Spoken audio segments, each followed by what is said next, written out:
Assalamualaikum warahmatullahi wabarakatuh. Gimana kabarnya nih teman-teman? Mudah-mudahan kalian dalam keadaan baik-baik aja dan selalu dilindungi oleh Allah Subhanahu wa taala.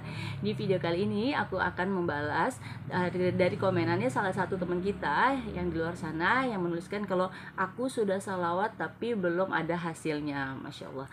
Nah, sebelum aku mulai videonya, aku pengen kalian support channel ini hanya dengan menekan tombol subscribe, dan juga kalian boleh loh bertulis di kolom komentar kalau kamu punya testimoni sholawat, dan juga kalau kamu punya afirmasi-afirmasi, kamu bolehlah tulis di kolom komentar. Siapa tahu kita nanti bisa mengaminkan bersama ya. Mudah-mudahan yang baca komenan ini Allah mudahin dan angkat derajatnya, diangkat kesulitannya gitu ya teman-teman ya. Nah, jadi teman-teman, kita mulai ya. Dan ini pertanyaan dari salah satu teman kita, kok udah sholawat tapi belum ada hasilnya, masya Allah. Nah, jadi teman-teman, kita tuh harus introspeksi diri, kita harus mantesin diri, kita udah pantas belum untuk dikasih sama Allah. Jadi nih, misalkan ya teman-teman ya, kita lihat dulu gimana kita nih sama Allahnya, udah berubah belum, kita udah siap belum. Nah, dari sholatnya gimana nih, ya? Gimana sholatnya? Allah Akbar ajan gimana, langsung sholat apa enggak? Terus duhanya jalan enggak? Terus qobliyah badiahnya gimana? Terus sholat taubatnya gimana nih, ya kan? Nah, kita kudu lihat dulu nih ke situnya nih teman-teman. Kalau hajat kita belum dikabulin sama Allah, pasti nih ada yang salah nih. Jadi seumpamanya gini nih ya, kalian tahu kan sebuah pipa kalau tersumbat oleh lumut, airnya itu tidak akan bisa keluar.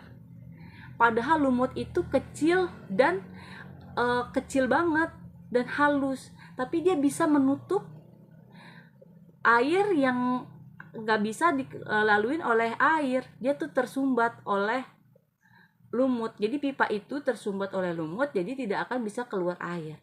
Begitu juga dengan kita. Kalau kita masih tersumbat oleh dosa, jadi rezeki itu tidak akan keluar. Makanya kita harus menghapuskan dosa-dosa dulu nih teman-teman. Dengan cara apa? Yang pertama, kita harus sholat taubat. Jadi nih teman-teman, sholat taubatnya jangan sekali, jangan 2 kali. Kalau bisa yang banyak. Jadi nih, kita punya dosa banyak, tapi sholatnya cuma sekali. Ya kan gak mensen teman-teman. Dosa kita banyak. Dari zaman dulu sampai saat ini nih, sampai kita hijrah. Berapa kali kita sholat cuma sekali? Ya, emang Allah mau pengampun. Tapi kalau bisa kita kudu tahu diri. Ya, jadi ini sholat yang banyak nih teman-teman. Misalkan nih, kayak sholat taubatnya. Habis sholat wajib baru kita boleh sholat taubat.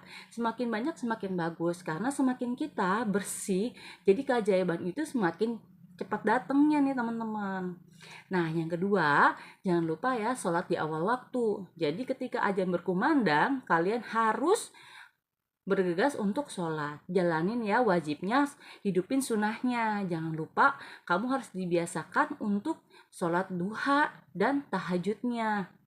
Terus nih teman-teman, yang ketiga, jangan lupa kalian untuk mendoakan orang lain. Kalian nih misalkan nih lagi kesel banget nih sama orang, kesel nih. Nah, kadang-kadang kan hati kita suka gini ya, ih tuh orang, mudah-mudahan ini. Nah, jangan. Sekarang kita rubah.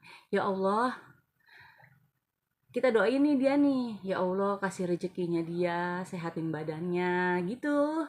Pokoknya yang ada di diri kita tuh sekarang positifnya aja, nggak ada tuh namanya negatifnya ya. Pokoknya negatifnya dihilangin. Hal-hal yang dulu itu kita harus rubah. 2025 kita kudu berubah, hidupnya juga harus lebih berubah. Jangan sama dong sama tahun-tahun kemarin.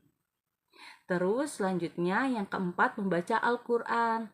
Kalau kamu udah baca Al-Quran belum nih? Nah, dilihat nih, udah baca Al-Waqiah belum yang harus dijalanin. Karena surat Al-Waqiah itu adalah salah satu tanda pembuka pintu rejeki. Al-Waqiah, Yasin, Al-Mulk, dan Ar-Rahman. Gimana baca Qurannya? Ya. Terus juga sedekahnya nih. Gimana nih teman-teman? Sedekahnya masih yang 1000 2000? kalau kita punya hajat banyak, hajatnya gede, keluarinnya kudu yang gede. Kemana nih?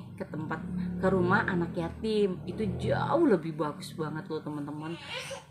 Gimana nih teman-teman, kira-kira kamu udah ngejalanin ibadahnya atau belum? Makanya kalau kamu lihat nih, kalau misalkan nih kamu belum ngejalanin, terus kamu udah sholawat, ya jangan berharap banyak nih teman-teman untuk Allah cepet-cepet mengabulin. Karena yang ibadahnya digetolin aja, Allah juga masih menunggu waktu yang tepat untuk mengabulin doa hambanya, gitu ya teman-teman. Jadi kita tuh harus berbaik sangka sama Allah Subhanahu wa Ta'ala, dan juga kita harus lebih mendekatkan diri kita sama Allah, karena kan kita butuh Allah, jadi kita harus dekat sama Allah, gitu ya teman-teman. Oke ya, sekian dulu video dari saya, semoga bermanfaat. Jika kalau ada salah-salah kata, aku minta maaf ya, karena aku juga masih belajar. Terima kasih yang sudah menonton. Wassalamualaikum warahmatullahi wabarakatuh.